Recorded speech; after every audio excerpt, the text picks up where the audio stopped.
Hi, good night. It's Cafeteria Lavish with Mona in the Fatiga behind. So,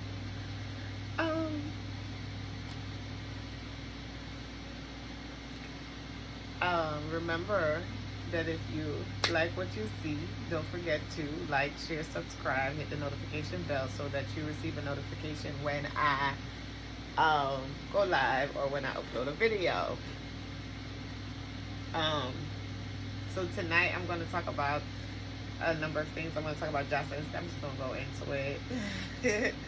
I'm going to talk about Joseline's Cabaret, and I'm going to talk about One More Chance. I'm going to talk about Joseline's Cabaret first because Joseline is inspiring me tonight. She's my muse. And I just love the pink hair, and I think she's beautiful, and I am inspired. And so that is the look for tonight. Okay? So, as you know, guys, you know me. I can't do the eyelash. I'm not even have people say come about it for the next video. Me can't do the eyelash. I don't have the time for that. Me can't do makeup. I just do a little thing. So you would just see a little thing and a little thing. But anyway, you know my daughter is the one with the Zeus subscription. And she knows that I was in my little trials and traumatization last year. And she put me, you know, I love Joseline from the Love and Hip Hop franchise, but we started watching that together. But she's the one that put me onto the One More Chance because I used to watch the Real Chance of Love. But yes, so in this instance,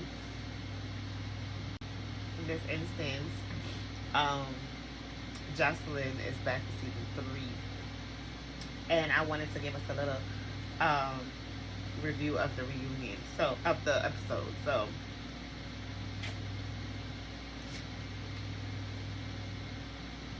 welcome to Vegas, baby. I wanna ride it, baby. Welcome to Vegas, baby. Come and give me the money.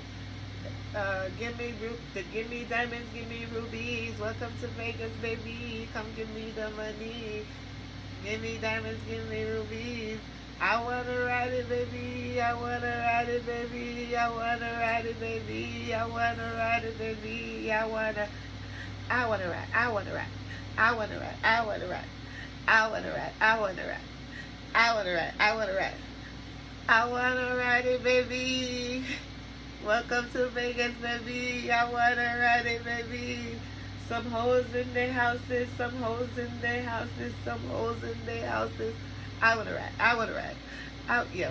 You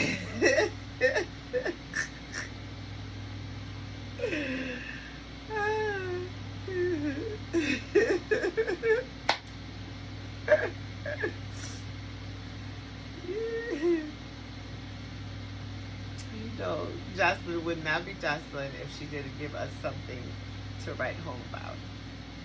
So there's a new music video and there's a new song. I wanna ride, I wanna ride, I wanna ride, I wanna ride. That's what it says. I ain't leaving my casa, if there ain't no money, no money, no money.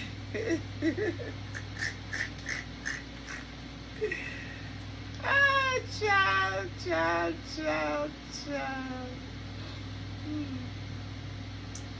Child. Okay, so Joseline and Ballistic have come to Vegas and they have met up. So Joseline said Lexi was too neutral in season 2 and Chanel was getting doggy snacks thrown at her. Joseline booty looks more pumped up. She looked good. She looked real good. Her body, she's giving body as usual. Joseline gives body. Chanel's confessional is beautiful. Chanel's saying that she got endorsements, she got cars and a new home with her money. You know, she's doing her thing and she's evolving. Alright, so Joseline calls Chanel to tell them the girls are on their way. Don't let them in the house because she don't want no problem and she don't want them tearing up her house. So she don't want them in the house till she get there or however it goes. So as you know,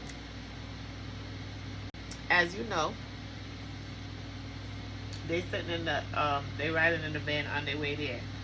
So I get up now and I look and I see the girls going into the thing. So I seen a do rag, and I thought it was one more change.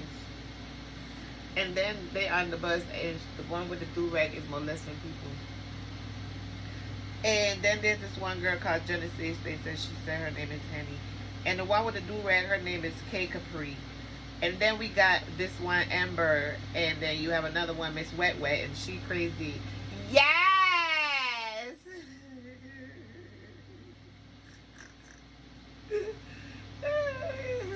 Then you got Gaia Love. She wanna find a rich white boy and beat them up. What? Girl, do you not? So I'm like, I'm just like, this is not happening, and I'm just like, okay, well, like, Gaia, we don't know nothing about they. We don't know. So she said they pay you to beat them up. We don't know nothing about that. Gaia, you want some other? You want something else, child? Oh, Miss Wet Wet, never thirsty 'cause I stay wet. Yes. So Amber and K Capri, they're mad because they want to run it. They thought they was gonna run this house tonight. Yeah. Amber grabbed Wet Wet wig, and I just knew that Amber was a hater. She's a hater. So then Joseline meets up with her agent at the facility that they're going to be having the cabaret, and he says, "Oh, Joseline, this is the place and everything for you to have your strip club." So she said cabaret. Okay. They let them girls sit in that bus. It seemed like for hours. It went from day to night in the van outside in front of their house. Joseline says, Joseline's Cabaret. I did it. Okay, so the girls get off the bus. They meet Chanel and Lexi Blow, and then back on the bus they go. Child, photo shoot and glam. Joseline says let them go do their photo shoot. So that's a yes, always from me, because oh my God, I love when you treat people like people. That was the first things first, and that was everything for me.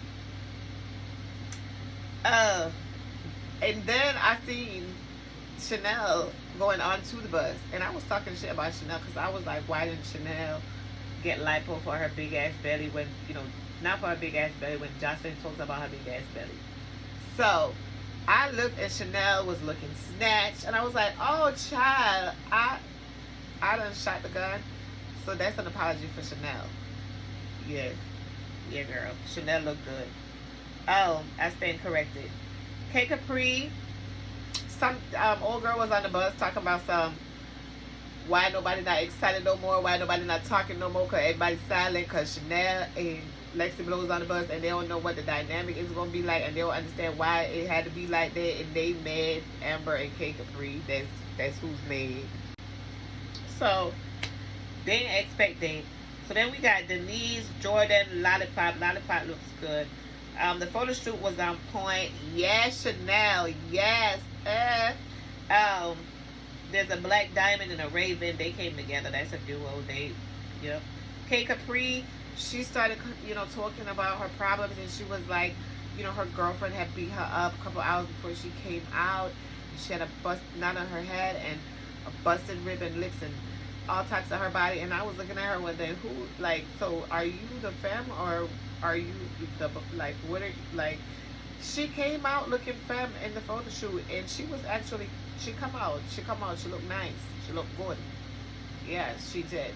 I love when she take that do-rag off her hair. She do not represent it. She just add, but sis, you're not gonna be walking around looking like a 6'3" man.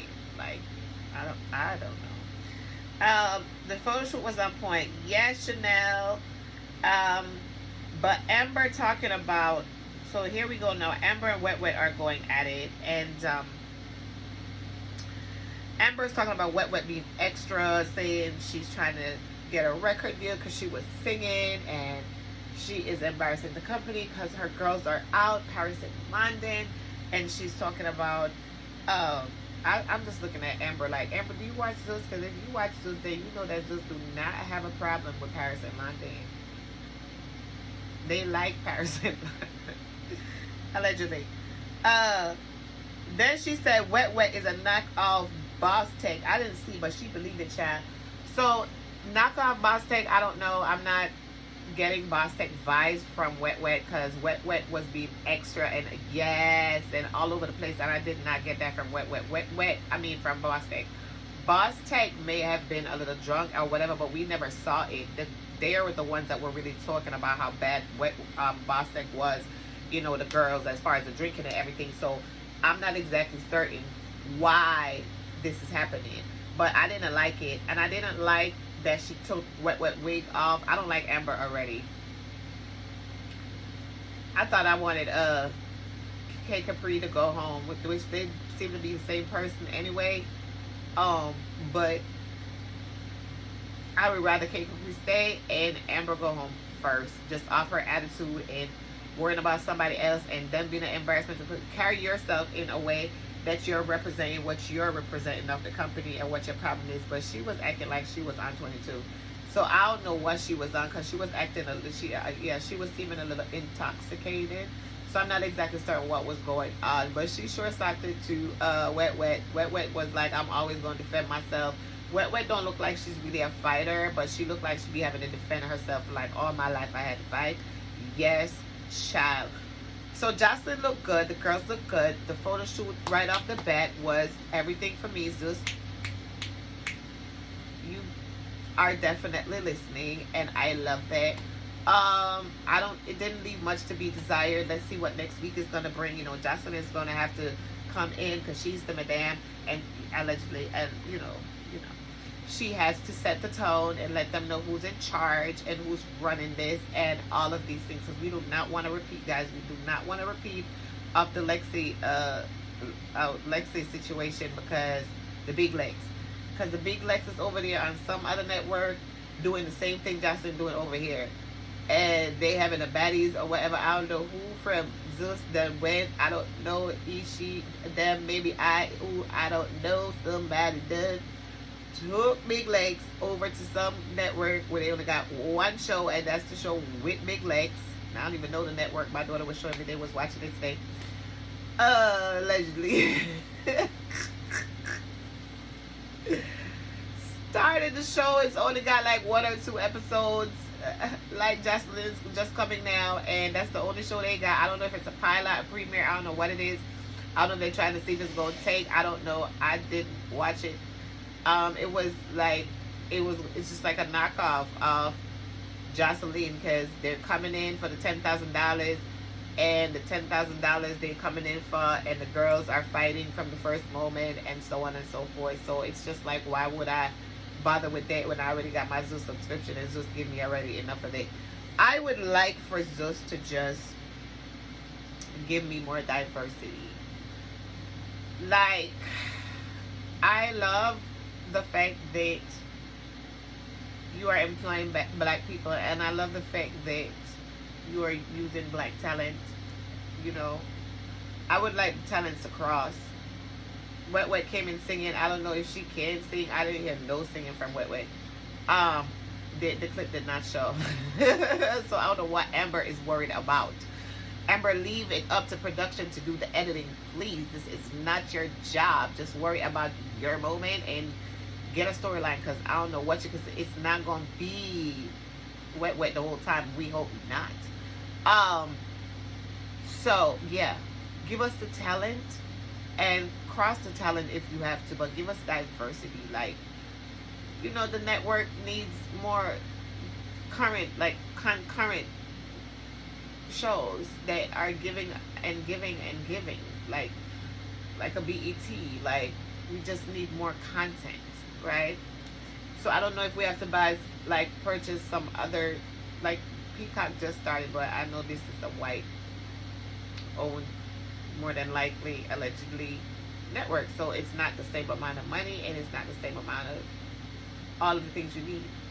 But instead of investing in all of these things that are geared towards this OnlyFans type of lifestyle, you gotta give us something more. Like, I don't know, this is me. My daughter's the one with the subscription, so let her tell her. Maybe she's fulfilled. I don't know. Let me just shut the hell up. Moving on to one more change. And speaking of which, as you know, I was going through my traumatization last year. And when I was going through that with the people that I'm discriminating against me and giving me a warm time and just keep going and going and going and would not stop, made me have to take a mental health break from work, child. Ooh, and had me thinking about them all day long and their problems and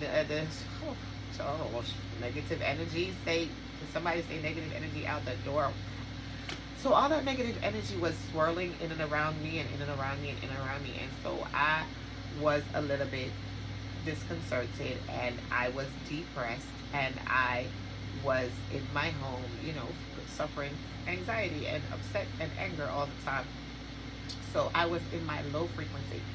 And my daughter, she came and she said, Mom, let's watch this together. You just have to watch one episode of One More Change. And I was like, what? And she was like, yes. And she was like, come, I'm going to, So we watched one episode together. And if I like it, I'll go watch it by myself. So I watched one episode and it was just funny to me. Like, Chance is just funny. The girls, they come in, they kind of get it. It's what it is. And editing is enough that it gives me something and it helped to lift my actual low vibration and pulled me up out of that place. And I was actually able to start actually doing my reviews because I was happy to do the reviews on One More Chance because of how it made me feel, because I was laughing again. And so sometimes it's not about the bad things that it comes with, because I don't know what it comes with for the people that are in it. I don't know what it comes with for the people who have to produce it. I don't know the risk. I don't know the chances that they have to take in producing shows like this and all of this, and Zeus and Lemmy and all of them. And so for me, even though it's not the classiest and the it fulfilled a purpose in me, made me laugh, it's comedic, and I enjoy it. And I am going to review it every time. Okay? Now, I'm pretty sure that somebody need to tell these people this is about to be, we're going into season 3. We just finished season 2 reunion. This is what I'm discussing tonight, season 2 reunion.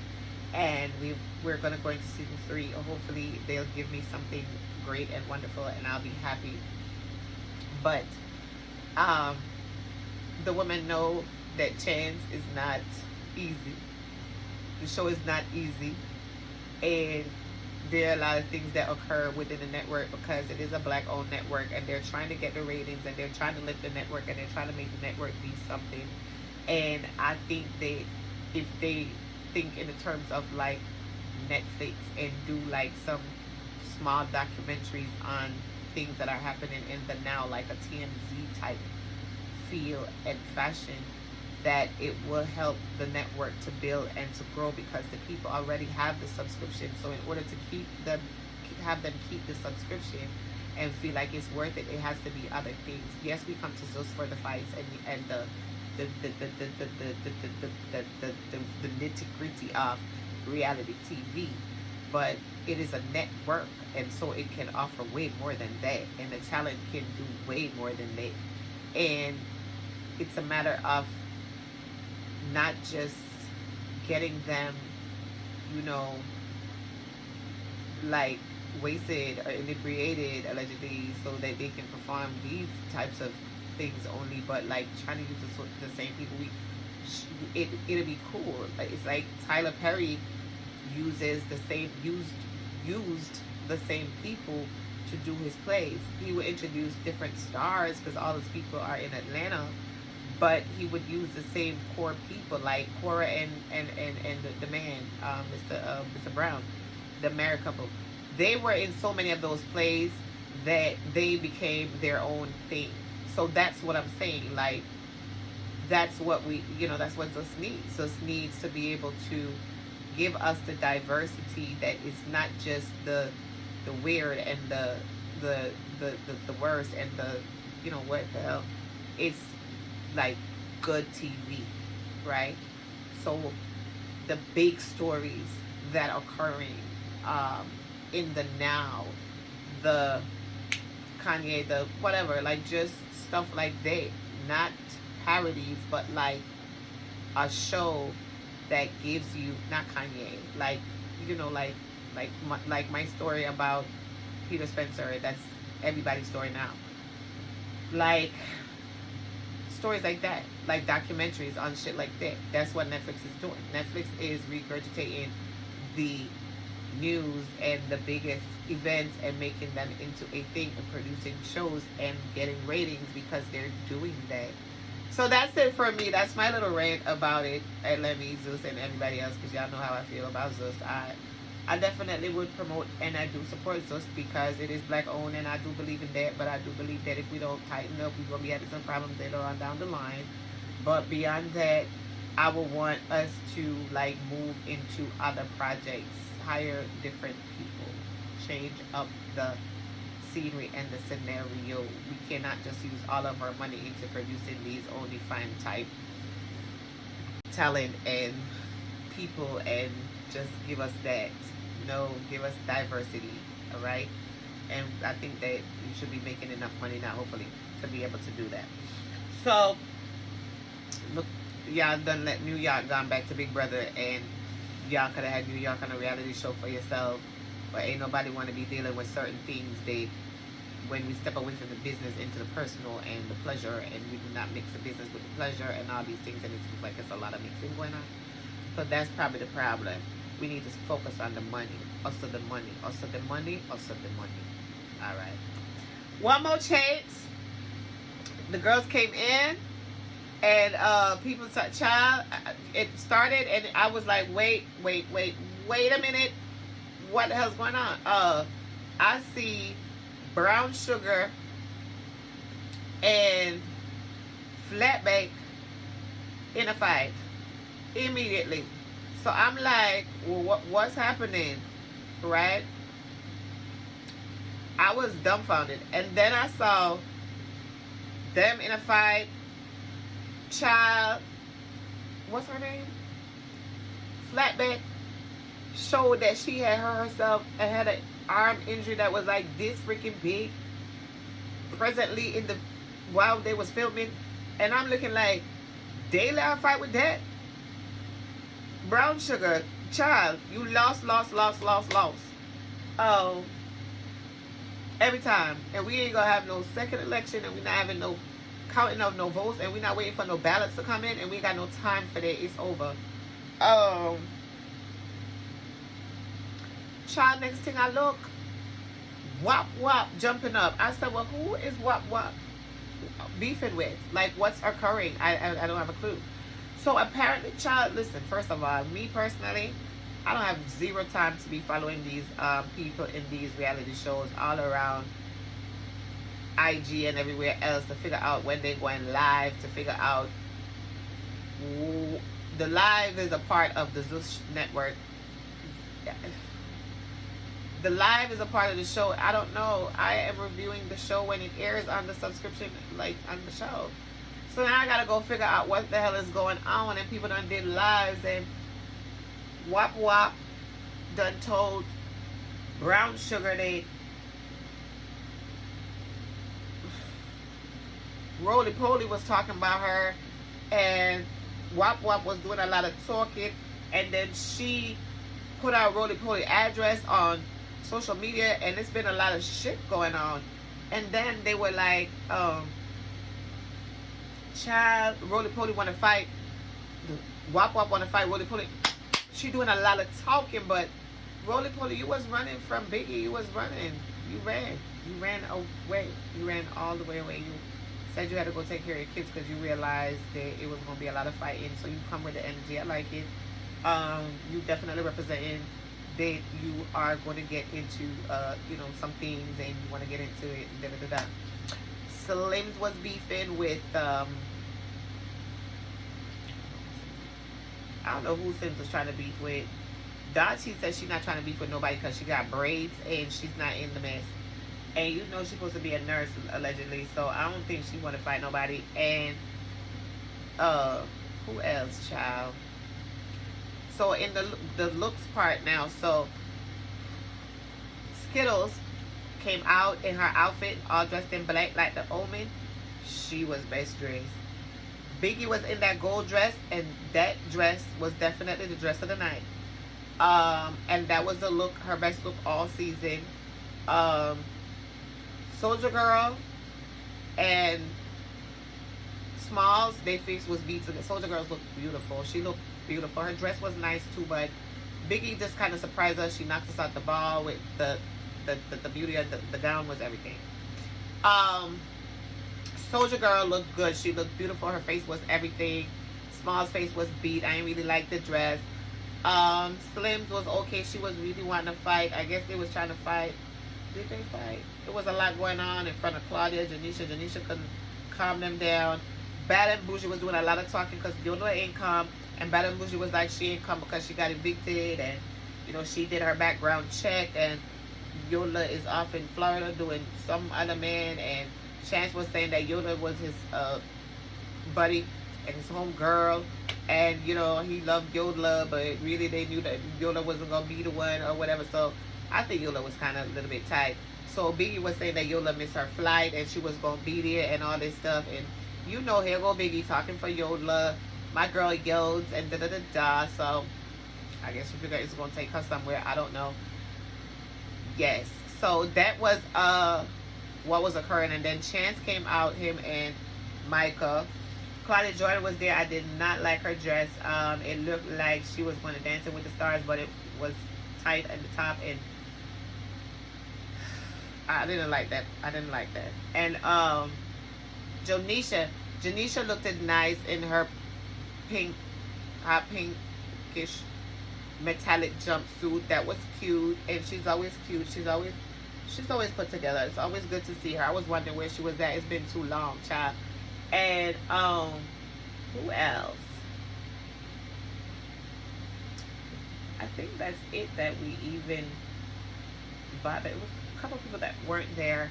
When Chance came out, he started to talk. Skittles left. Skittles seemed like she's a little pissed. She's a little mad. I don't know what's going on. She didn't feel well. I don't know. There was a lot of talking, and you know, Chance seemed like he's gonna let look. Oh, child. Chance came out with a bunch of females, and I'm like, why did Chance bring out a whole new bunch set of girls? Like, is this season 3 girls? And they're like, no, he's like the stallionaires. We have the stallionettes or whatever. So what the hell you need to find love for? Chance, you need to stop it. Anyway, Chance, we see you. Chance pulled what's her name? Adriana from Real Housewives of Miami. You know how Adriana came to the art show and was showing the artist, showcasing the artist, and brought another artist to come paint some shit. Right there on the floor of the gallery where they're hanging the other artists and stuff that we're trying to sell tonight. That was epic. Adriana, who invited the 2 dates to the one art show, the one event that she was the host for and curator. Adriana. That's an Adriana move. So, yes, that's what occurred.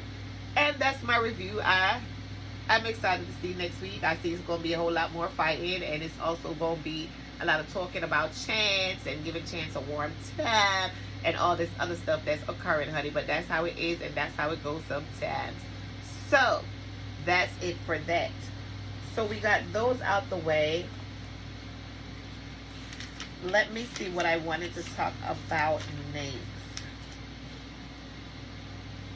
Alright, so I wanted to talk about Tiffany Haddish. I don't know what's going on with Tiffany Haddish. She's had a lot going on. I don't know if it's because she has, you know, lost, you know, she's in the middle of a breakup. She's just broken up. You know, she's a lot going on.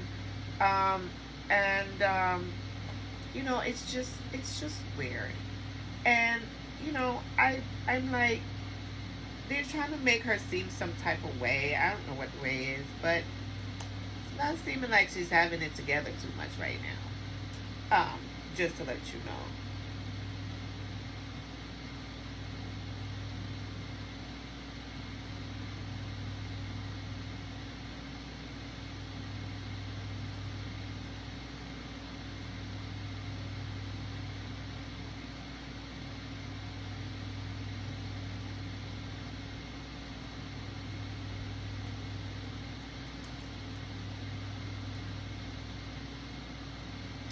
So she was arrested for a DUI after she posted the emotional tribute to Bob Saget.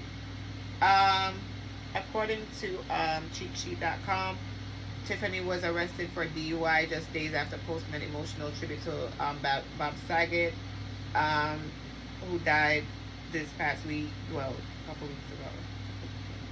Tiffany Haddish is facing a DUI charge. She got arrested Friday, early Friday morning, and the cops say they found the comedian sleeping in the driver's seat. That was the news that TMZ brought. They said that she was under the influence. They responded to a 911 call at around 2:30 a.m.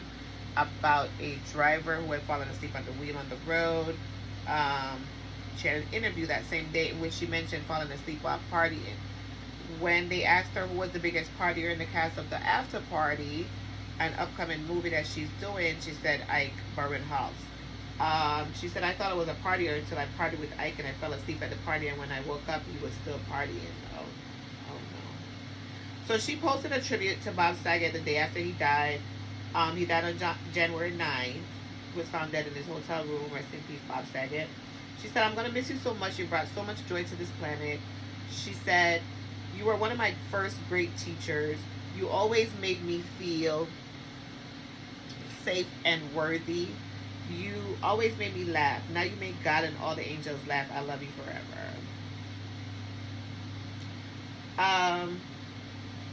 And also now she has experienced several losses before the DUI arrest.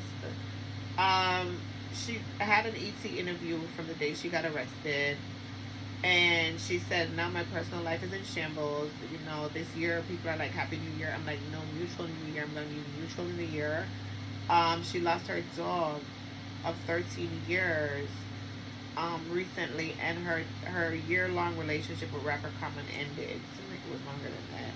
She says, I'm very emotional. I've been crying a lot because it's my heart. My dog was my heart, and the other people who passed, you know, those, they were my rocks. They had my back. They taught me a lot. So I lost the physical. I'm sure I got them in the spiritual. So that occurred, and then also there was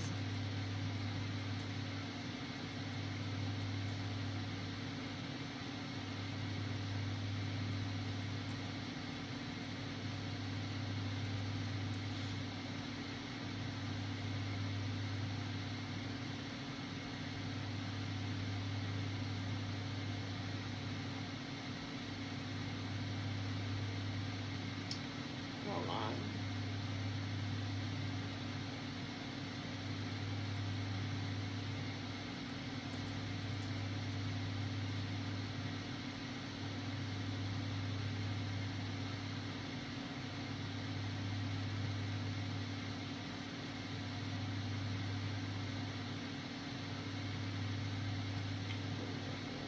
Minute.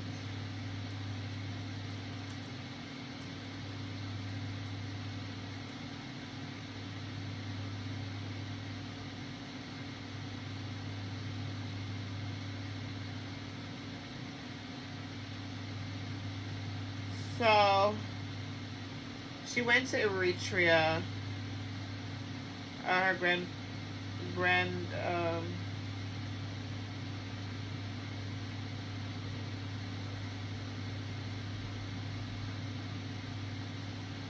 she had an emotional visit to her grandfather's village in Eritrea.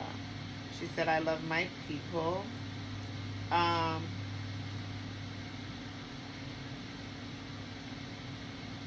She was traveling, and she was going through various travel struggles over the holidays.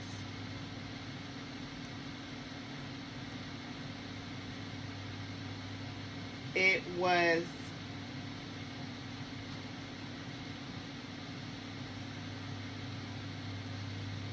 where she was asking to borrow a private jet, and she was having dropped flights and travel delays, and she just seemed like she had a hard time. I had watched a part of the live, and it just seemed like she was going through a lot at the time, and she was on a journey that took over 24 hours. She was warmly greeted by villagers in Eritrea. She finally had gotten somebody's. I think somebody had lent her a jet or something. Um,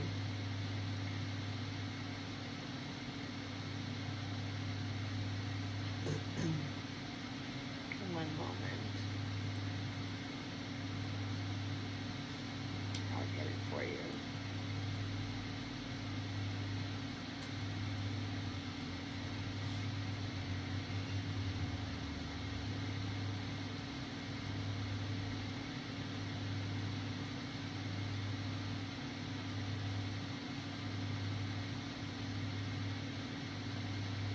I know that she's been emotional because she lost Fuquan and also Michael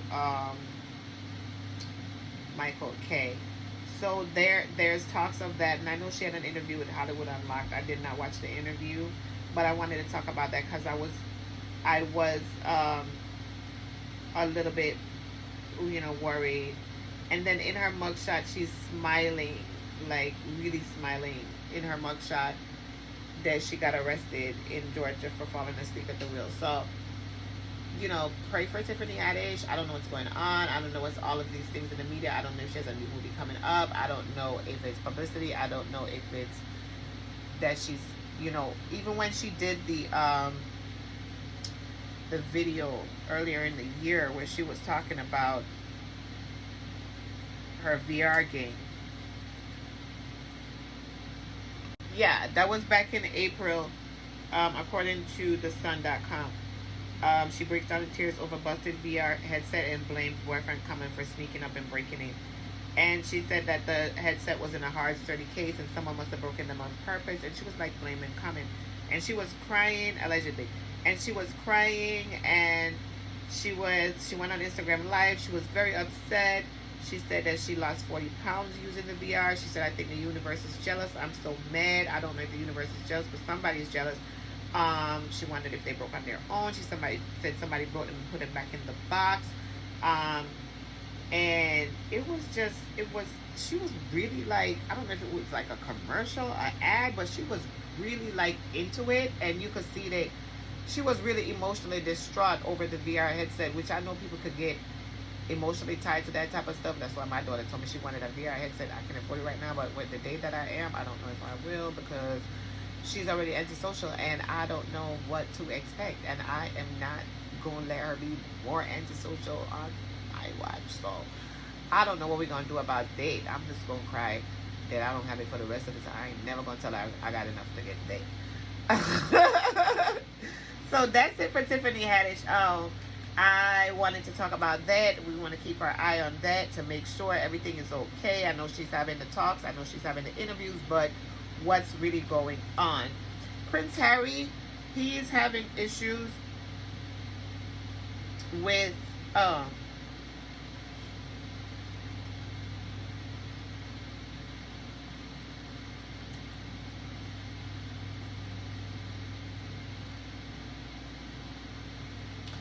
he's saying that he's going to sue if he can't pay for his own security in the United Kingdom. And this is according to Delisted. So he's mad. They stepped down as senior royals. They attempted to make it clear that they're paying their own way.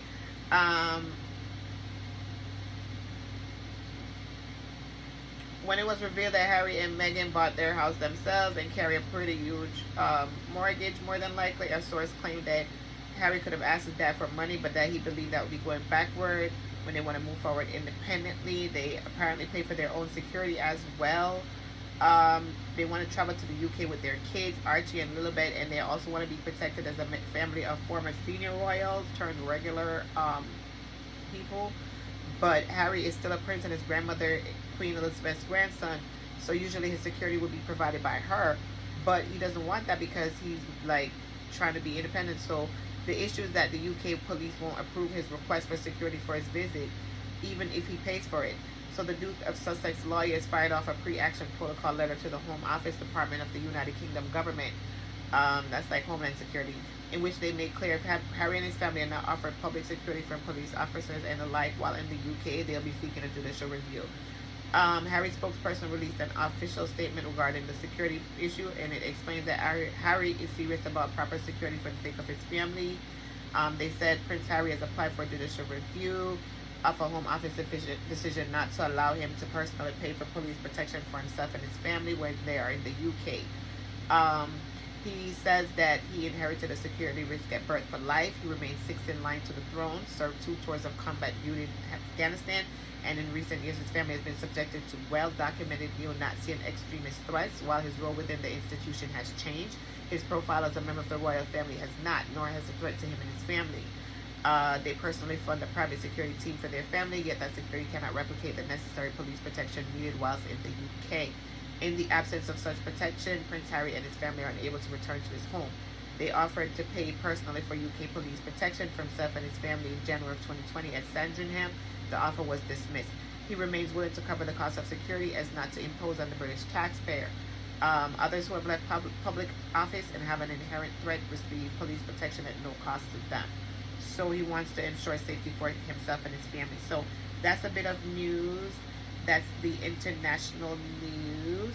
And that's what we have for that. Today I wanted to discuss that with y'all guys. So Prince Harry's family, they're not really looking out for them since they came over here to the west side. I don't know what's really going on. I asked myself about that decision they made. I don't know if they thought they were going to make a big splash over here and they were going to treat them like royalty over here. Because you know how... So, there was a standoff in Texas where a Texas synagogue was involved in a hostage situation just over the weekend. The Texas rabbi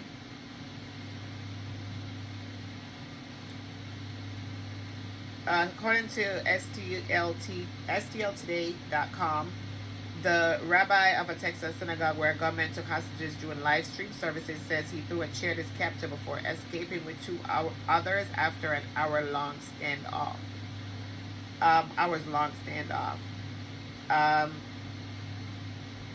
He credited past security training for getting himself and his congregants out safely. He said that he let the gunman inside the synagogue Saturday because he appeared to need shelter. He said the man was not threatening or suspicious at first, but later he heard a gun click as he was praying. They said, first of all, we escaped. We weren't released or freed. They said the men worked to keep the gunmen engaged. They talked to the gunmen and he lectured them. At one point, as the situation devolved, Coyne said the gunmen told them to get on their knees. But he recalled rearing up in his chair and slowly moving his head and mouth and no as the gunman moved to sit back down. Cohen said the other person, Citron, yelled to run. The exit wasn't too far away. They went. He threw a chair and headed for the door, and they were able to get out without a shot being fired. They said it was a terrorism-related matter in which the Jewish community was targeted, and the Joint Terrorism Task Force is investigating. The agency noted the FBI noted that Akram spoke repeatedly during the negotiations about a prisoner who is serving an 86-year sentence in the U.S. The statement follows comments Saturday from the special agent in charge of the FBI's Dallas field office that the hostage taking was focused on an issue not specifically related to the Jewish community. Akram could be heard ranting on a Facebook live stream of the services and demanding the release of Afia Siddiqui, a Pakistani neuroscientist suspected of having ties to Al-Qaeda who was convicted of trying to kill U.S. Army officers in Afghanistan. The last hour was, he wasn't getting what he wanted. It didn't look good. It didn't sound good. And they said they were terrified. Video of the standoff and showed people running out the door of the synagogue and then a man holding a gun opening the same door just seconds later before he turned around and closed it. Moments later, there were several shots and then an explosion could be heard. We still don't know who killed the Akram. The investigation stretched to England, where late Sunday police in Manchester announced that 2 teenagers were in custody in connection with the standoff. They tweeted that Greater Manchester Police tweeted that counterterrorism officers had made the arrest but did not say whether they faced any charges. The President Joe Biden called the episode an act of terror, and Biden said Akram allegedly purchased a weapon on the streets. They believe he purchased a handgun using the hostage taken in a private sale, and the investigation is ongoing. He came into the U.S. at John F. about 2 weeks ago on a tourist visa from Great Britain. Um, London's Metropolitan Police said in a statement that its counterterrorism police were liaising with U.S. authorities about the incident. So in the 2 weeks before he took the hostages, he had stayed at Dallas area homeless shelters. One pastor of our Colin, Wayne Walker, CEO, said that Akram stayed at their downtown Dallas facility January 2nd. Their review of camera footage showed he was dropped off by someone he appeared to know well. They said they contacted the FBI and gave them access to their photos and videos. He was dropped off by a guy who actually had some conversations with him outside and actually brought him into our facility. He had some more conversations with him inside, and then before he left, they gave each other long hugs like they were long lost friends, patted each other on the back before the one took off. So he was dropped off by somebody that looked like he had a relationship with him. All right. The FBI said they did not have any information about that, and said there was no early indication that anyone else was involved in the hostage taking. He was at another, he stayed 3 nights between January 6th and January 13th at another homeless shelter, and he left on January 13th for the last time, 2 days before he took the hostages. He communicated with other people other than law enforcement during the course of negotiations with his phone. It wasn't clear why he chose the synagogue, though the prison where Siddiqui is serving her sentence is in Fort Worth. An attorney in Texas who represents Siddiqui said Monday that Siddiqui had no connections to Akram. She said from the beginning when she was sentenced that she does not want any violence done in her name and she doesn't condone any type of violence being done. Alright? So, Akram was from Blackburn in northwest England. His family said he'd been suffering mental health issues. They would also like to add that any attack on any human being is wrong and should always be condemned. So that's it, guys. I wanted to bring you that information. That's news. It happened. It was breaking news, and I wanted to let you know what was the scene behind it. All right. So Kanye has a new song with The Game, and in this song, Kanye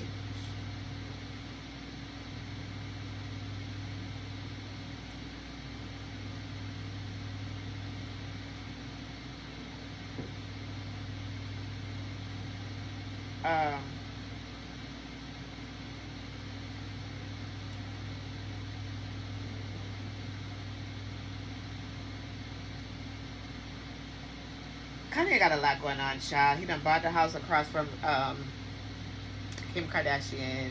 He done said they trying to keep him away from his kids. He done said they didn't want to have him come to his kids' party. He done shouted out and let everybody know that Travis Scott is the one that gave him the address to the party allegedly. He was being investigated for criminal battery to somebody who must have been like a paparazzi or something, I believe. He's threatening to kick Pete Davidson's ass in his new track. Okay, let me see if this is the one I want to talk about. Alright, so he's working on a new song with The Game, an elite track. He edited the song. He says, God save me from the crash just so I can beat Pete Davidson's ass. So, I think the track did drop already. Wait, no, it did drop.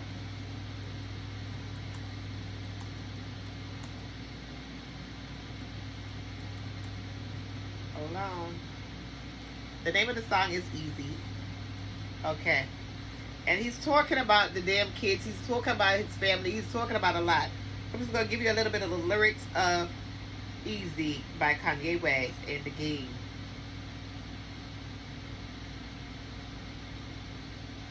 He says, how I ain't bring nothing to the table when I'm the table. I'm going to turn up the music, wake up the neighbors. I'm going to get that thug life tatted across the navel. This is how I am in real life, not just on cable.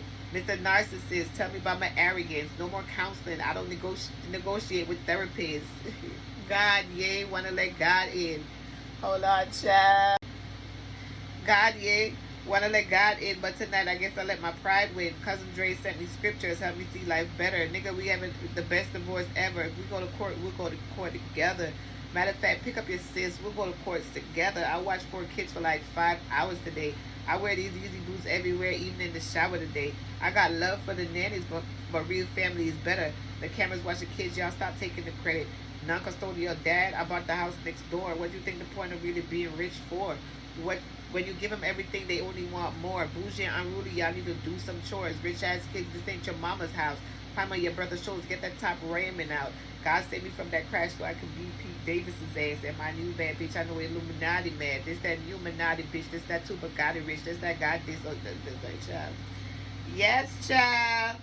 So, he done said a lot, but we gonna break it down.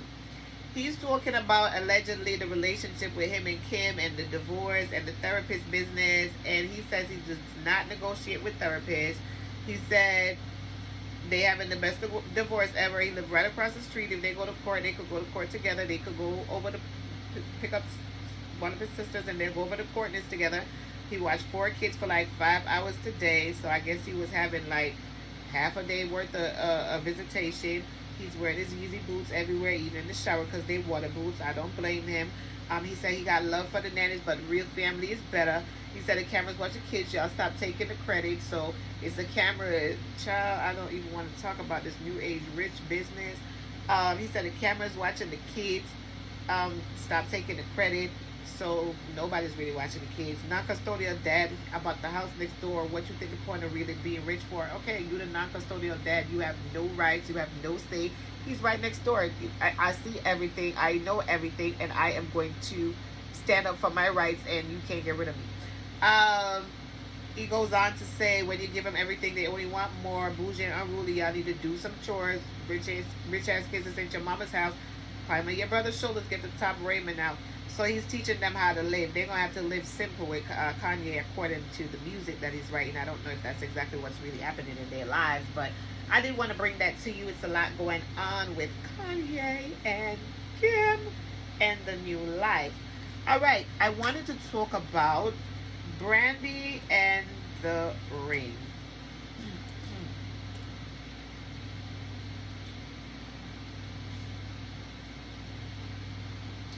According to TMZ, Brandy Norwood was sued because the designer claims that a 45K ring is missing.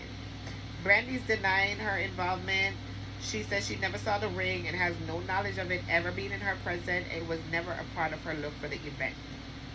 Ashley Thomas, I believe, is the jeweler. They tell TMZ that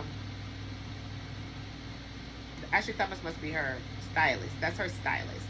All right, so Brandy's going to court over a $45,000 ring she was supposed to wear at the American Music Awards way last year.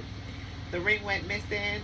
Her and her stylist Ashley Thomas are being sued by L.B. Mambatoff, a fashion designer and Beverly Store's owner. In the lawsuit obtained by TMZ, Mambatoff claims Brandy's stylist approached her last year after borrowing jewelry and clothes for the singer to wear the November awards show, and the designer let them borrow some outfits in a big bang diamond ring. Brandy and her stylist never returned the ring, allegedly, and the designer claims it's valued at around $45K. She says in her suit, Brandy's stylist told her it was last seen on the piano at Brandy's Calabasas estate. Brandy didn't wear the ring or the outfit to the AMAs, but we're told it's not all that uncommon because stylists usually put together many different options for celebs. The ring is 18-karat rose gold with a sapphire crystal dome and black volcanic stone. The designer is going after Brandy and her stylist for the value of the ring plus other damages, claiming she suffered financial losses and emotional trauma. Brandy never responded to the questions or the concerns about the ring, so that's also T-child. All right. Now, also, we wanted to talk about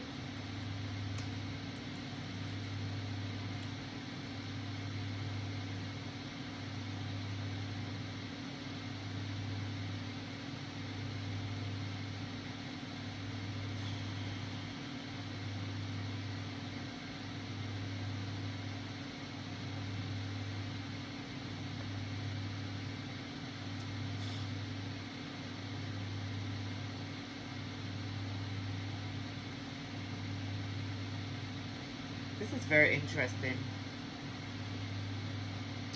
According to NewsYahoo.com, lack of cash and the desire for more has been a constant issue throughout Prince Andrew's life. And with the news Wednesday that he has lost his last gasp effort to get his accuser, Virginia Giuffre's case against him dismissed on a series of technicalities, the straitened financial circumstances in which he toils compared to his brother Prince Charles, who has a vast private income from the lands comprising the so-called Duchy of Cornwall, once again seems to be a major issue. On Wednesday, the judge quoted Andrew's claims back at him. Ms. Giuffre's complaint is neither unintelligible nor vague nor ambiguous, Kaplan said. Giuffre's allegations that Andrew intimately molested her 3 times when she was 17 while she was being trafficked by Jeffrey Epstein were reprehensible if true, Judge Kaplan said. The judge added that Giuffre and Epstein's 2009 settlement, in which he paid her $500,000 to drop the trafficking allegations against him, could not be used to protect Andrew from her new action. The judge said that it did not apply to Andrew, adding that because it was supposed to be secret, Andrew would not have been in a position to invoke it had it not emerged in court filings. The case can now proceed. Andrew essentially has 3 options: settle, fight the case, or scoff at the law from behind the palace walls. Although Giuffre's lawyer, David Boies, has previously said that his client is not pursuing the case for financial reasons and wants Andrew held to account rather than a payoff, the practical pressure to accept such an offer would be considerable. The law specifies that if Andrew made a substantial offer, Giuffre would have to accept it or be hit with legal fees if she were awarded a lesser amount. But even if Andrew wanted to pay the settlement of court, there are question marks over whether he could afford to do that. Andrew's finances have always been a rather murky matter. His mother gave him a house, Sun in Hill Park, for a wedding present, which he subsequently sold in a shady deal to a Kazakh billionaire who's part of the country's ruling elite. The arrangement in 2007 saw Timur Kulibayev, son-in-law of the former president of Kazakhstan, paid $3 million above the $12 million asking price. Andrew has argued the transaction was legitimate and he was just fortunate to get such a good price for the house. It is thought that some of the millions he received from that sale went into refurbishing his current home, Royal Lodge, which he lives in for free at the grace and favor of the Queen, who owns it. Some of the money from Sun and Hill is also assumed went into the luxury 22 million Swiss ski chalet, which the couple bought in 2014 and are now, not entirely coincidentally, selling.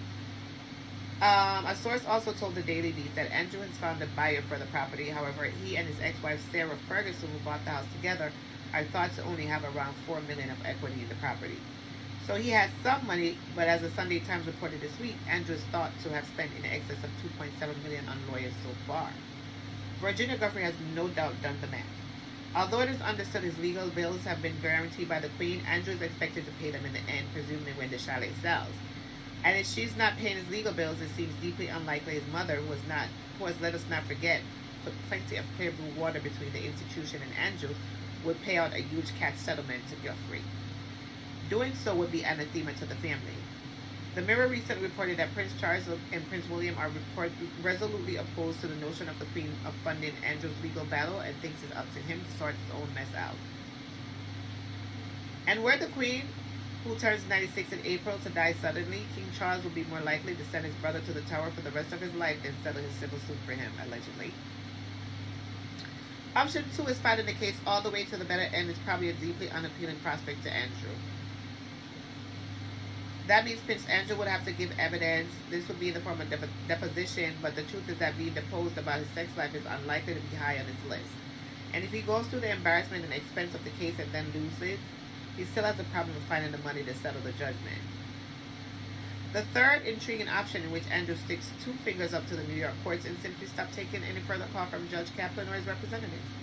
No one in Andrew's camp is ready to talk for now about this nuclear option of withdrawing cooperation and refusing to participate in the case any further. This would result in a so-called default judgment against him. But at the forefront of Andrew's advisors' minds will be the knowledge that default judgments issued by U.S. civil courts against non-residents without assets in the U.S. are notoriously hard to collect, even when the person in question is not a lineal heir to the British throne. Andrew's unique diplomatic position would only make that task even harder. Okay? Sources in Giuffre's camps are perhaps understandably keen to talk down this option. One said, "I just don't think he will do that. The consequences would be just too severe. Can you imagine a situation where the king's brother is a debt fugitive? He would never be able to own anything again for the rest of his life. If there's a trial he loses and whatever amount the judge awards, maybe he get paid and maybe he doesn't. At least it is over with. It is behind him. If he defaults, it goes on forever.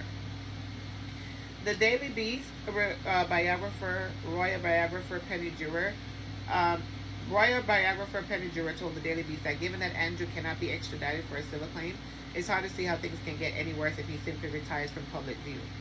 All the damage was done a long time ago when he gave that interview to Emily Matlis, but the damage is to Andrew. The damage to the institution is pretty minimal because Andrew's not that significant a member of it. It's a shocking state of affairs, but in the grand scheme of things, I don't think it's life-threatening for the monarchy. And this is how we have it. So that's the update on the Prince Andrew and Virginia Giuffre's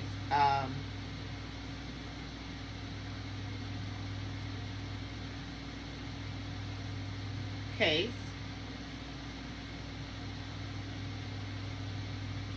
Also,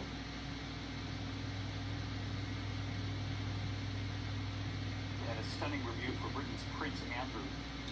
Prince Andrew, according to abcnews.go.com, Prince Andrew has lost his military titles and royal patronages just one day after his attempt to have a lawsuit dismissed from alleged victim Giuffre was denied. Virginia Giuffre. Buckingham Palace announced Thursday that Andrew's titles and patronage have been returned to his mother, Queen Elizabeth II. With the Queen's approval and agreement, the Duke of York's military affiliations and royal patronages have been returned to the Queen. The palace said in a statement, the Duke of York will continue not to undertake any public duties and is defending this case as a private citizen. Stripping him of his military titles is hugely significant, according to ABC News, royal contributor Robert Joseline. Andrew's honorary military titles included Colonel of the Grenadier Guards, one of the oldest regiments in the British Army, a lot of different designations. It's clear to me there is no way back from this for Andrew as a public figure. The reality is, as the Queen is not only head of state but also of the armed forces, she will have taken note of the unrest amongst the military affiliated with the Duke and acted appropriately. The last sentence referring to him as a private citizen in an official statement is unheard of and shows that he has been clearly cut adrift by the royal family. The Duke of York will no longer use the style His Royal Highness in any official capacity, a royal source told ABC News. Andrew's military and patronage rules will be redistributed among members of the royal family, according to the source. The last time Andrew, the father of Princess Beatrice and Eugenie, appeared in a public capacity with the royal family was last April when they gathered in London for the Prince Philip's funeral. In November 2019, Andrew stepped back from public duties, saying in a statement at the time that his former association with Jeffrey Epstein has become a major disruption to his family's work and valuable work going on in the many organizations and charities that he's proud to support. On Wednesday, a federal judge in New York rejected Prince Andrew's claim that a 2009 settlement agreement between Giuffre and Epstein exempted him from civil litigation. The settlement agreement releases from legal liability other potential defendants and attorneys for the Duke of York had argued that prevents her from suing him because he was a potential defendant in her earlier lawsuit. The judge called the agreement ambiguous and lacked clear and precise drafting. All right, so that was denied, and so he has returned his designations, and we have yet to see what his next step will be in accordance to the whole world looking to see what's going to happen with this case next. So that's it for Prince Andrew. And I believe I have talked about everything so far. I did want to talk about the Maroons, the Jamaican Maroons, and Portia's family reunion. So I guess I'll come back and do that. I'm going to have to give y'all another video because I do want to talk about Portia's family reunion. But I just have to. I'm tired. So, as you know, it's been Coffee Tea Live with Shimona Indefatigable Heights. I have brought quite a few things to you today. I have more, so look out for my videos to be coming. I am happy and excited always to be here with you and to have you here with me. I'm happy and excited to be able to receive your energy, for you to share your energy with me and your love and your light. Mercury is retrograde right now, so it has me upside down. I am like, oh, I'm feeling it in my brain power. I'm feeling it in my mind, and it's a full moon, so let me retire. If you like what you see, don't forget to like, share, and subscribe. Hit the notification bell so you get notified when I go live or when I upload a video. I want to thank you for seeing Coffee to Your Lavish. I want to thank you for sitting here with me, and I want to thank you for your energy. You have a good night. Love you. Bye-bye.